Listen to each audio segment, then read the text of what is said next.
Hi, everybody. I'm very excited to read some stories to you today.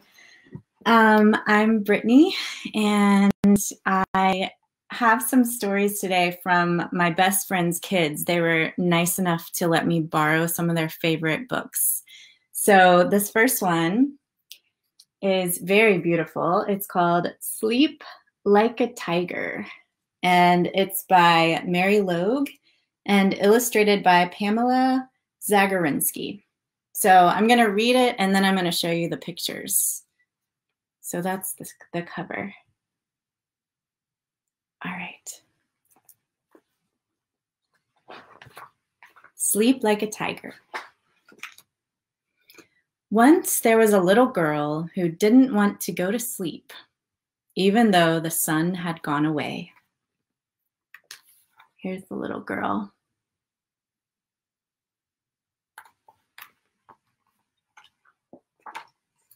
She told her mother, "I'm not tired." She told her father, "I'm just not sleepy."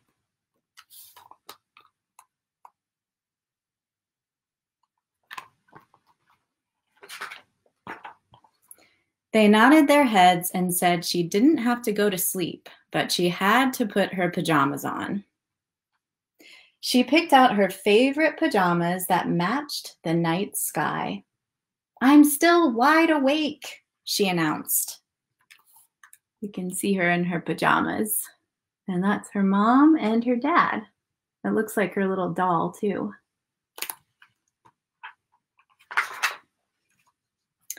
Her parents said that was fine, but she should wash her face and brush her teeth. So she did. It felt good to be nice and clean.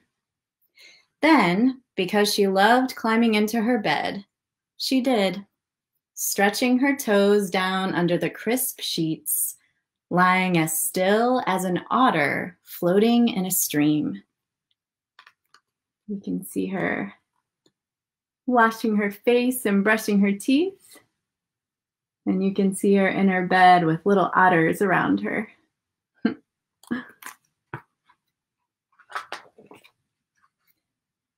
"Does everything in the world go to sleep?" she asked. "Yes," her parents told her. "Our dog is sleeping right now, curled up in a ball on the couch where he's not supposed to be." You see her dog curled up, and her parents are tucking her into her bed.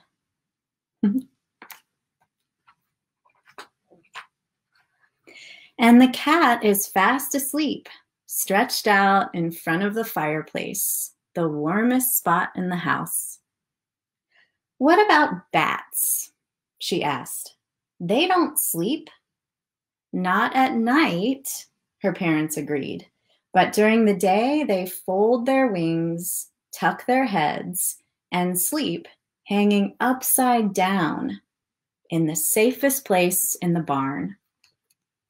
Can you see the bat sleeping? Right there. No, wait, right there. Facebook Live is opposite. Do you see the cat sleeping too? The warmest spot in the house.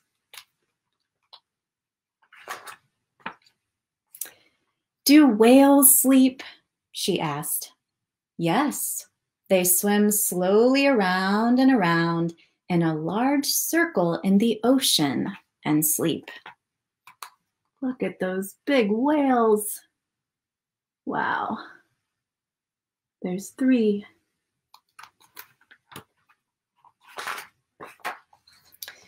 "Tiny snails?" she asked. "They curl up like cinnamon roll inside their shell." "Even grizzly bears?" she asked. "Bears are mighty sleepers. They make a cozy den under the snow and sleep through the winter." "All winter? That's too long," she said. You can see the little snail down there and the bear curled up in his den. I love these illustrations. They're so pretty. "Most animals just sleep through the night. her parents said, tucking her in. I know an animal that sleeps a lot, the little girl told them. What animal is that? Her parents asked. They're tucking her in her bed.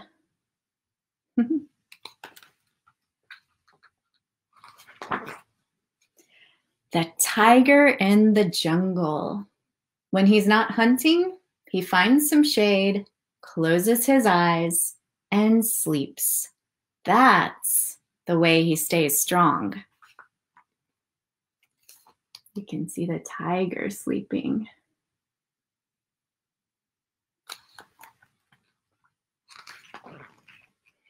Her parents nodded. Sleep is good for that. Then they kissed her, turned out the light, and stood in the doorway. I'm still not sleepy, she told them. We know, they agreed. You can stay awake all night long. They left her door open a crack. You can see her tucked in her bed, and you can see the night sky outside the window. Pretty cool. I like her room. The little girl's bed was warm and cozy. A cocoon of sheets, a nest of blankets. Unlike the dog on the couch, she was right where she was supposed to be. You can see the dog curled up on the couch. It looks like she's in a little nest.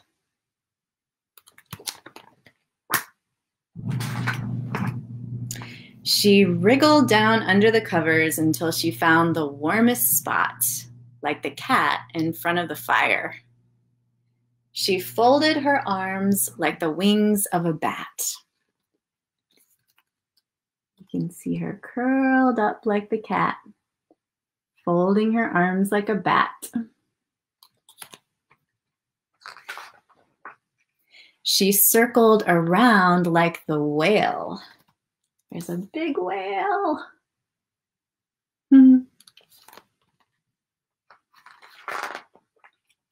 And curled up like the snail. Then she snuggled deep as a bear, the deep sleeping bear. You see the big bear and the snail shell.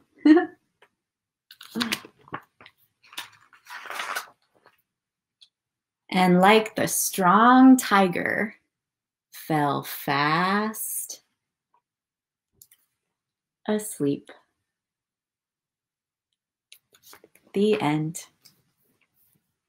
That was Sleep Like a Tiger. And then I think we'll read one of my favorite books, which you might have heard before. But I thought it would be a good one to read because right now we can't really go anywhere. We can go outside a little bit, but pretty soon we're going to have a lot of places we can go and we can see all of our friends and our family. So maybe this will give us a little bit of happiness and hope to remember that soon we can go lots more places. So for now, we can use our imaginations, right? This is Oh, the Places You'll Go by Dr. Seuss.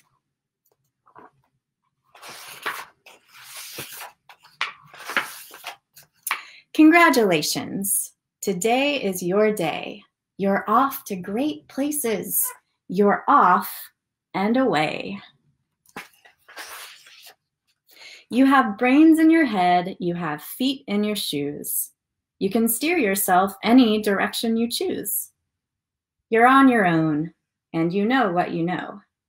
And you are the guy who will decide where to go.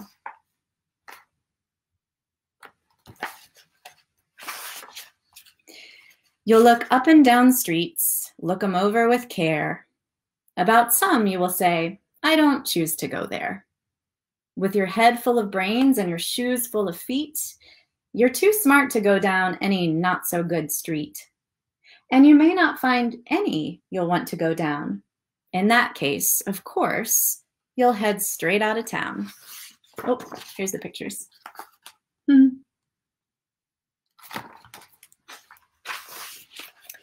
It's opener there in the wide open air. Look at all that space. Out there, things can happen and frequently do to people as brainy and footsy as you. And when things start to happen, don't worry, don't stew, just go right along. You'll start happening too.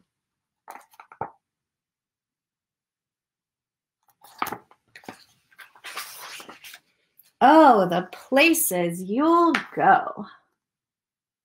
That looks awesome. You'll be on your way up. You'll be seeing great sights. You'll join the high flyers who soar to high heights.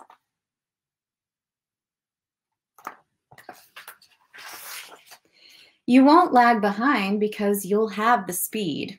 You'll pass the whole gang and you'll soon take the lead.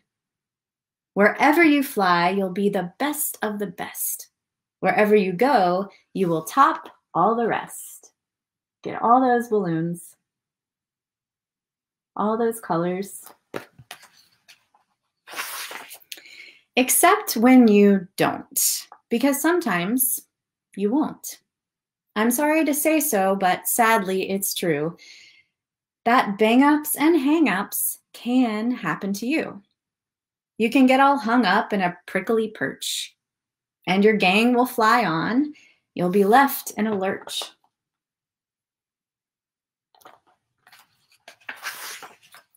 You'll come down from the lurch with an unpleasant bump, and the chances are then that you'll be in a slump. And when you're in a slump, you're not in for much fun. Unslumping yourself is not easily done.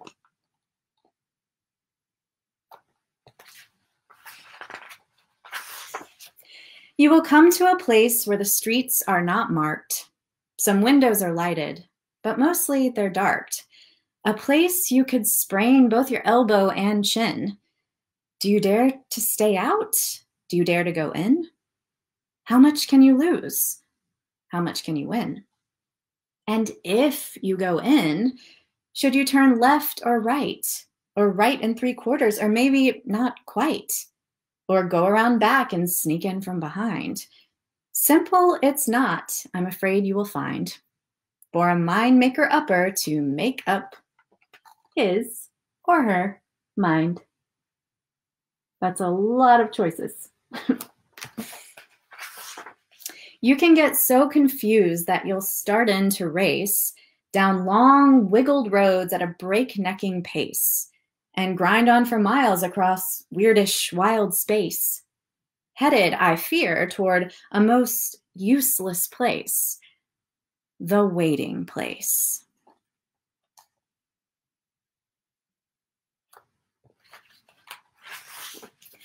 For people just waiting.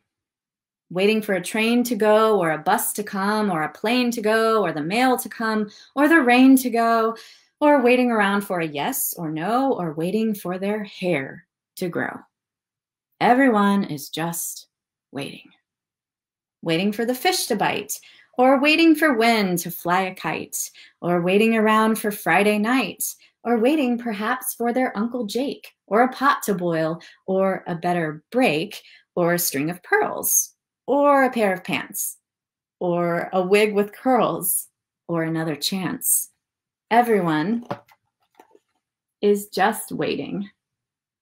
I think we can relate to this one. No, that's not for you.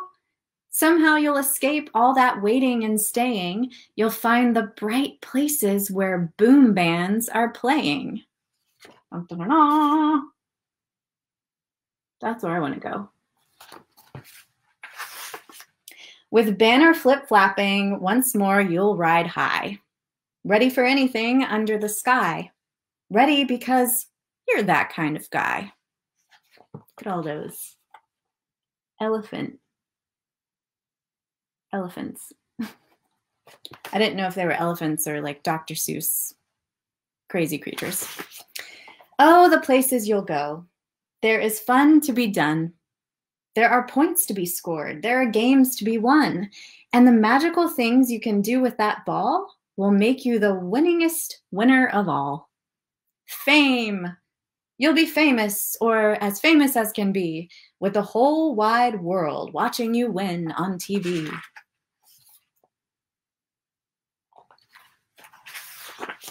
Except when they don't, because sometimes they won't. I'm afraid that sometimes you'll play lonely games too. Games you can't win because you'll play against you.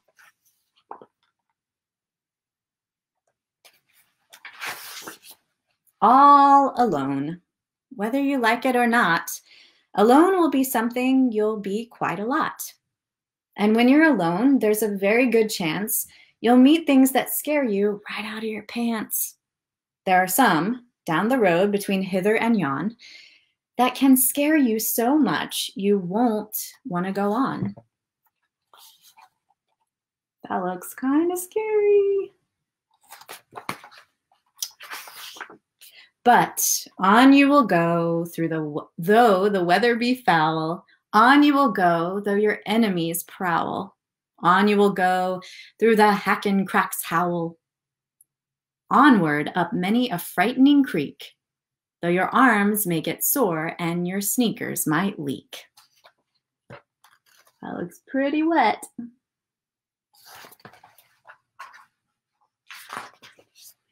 On and on you will hike, and I know you'll hike far, and face up to your problems, whatever they are.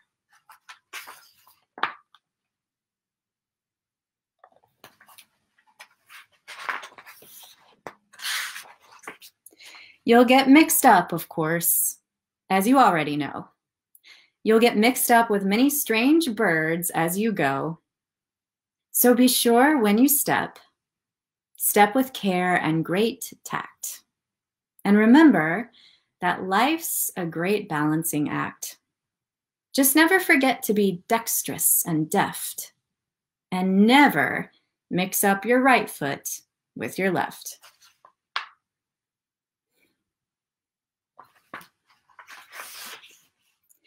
And will you succeed? Yes, you will, indeed. 98 3/4% guaranteed. Kid, you'll move mountains.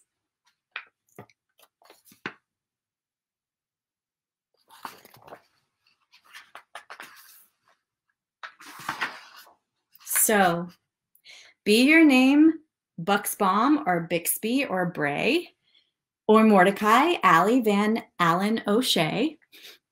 You're off to great places. Today is your day. Your mountain is waiting. So get on your way. The end. Thank you so much for listening and doing story time with me. I'm sending everybody so much love, and I know we miss all of our friends, but this is a really nice way to say hello and have a little bit of virtual time together, and especially just sending a lot of love to the parents out there that are juggling more hats than you normally juggle, which is usually a lot. So props to you. Know that you're supported, and love all my Atlanta artists. See you guys soon.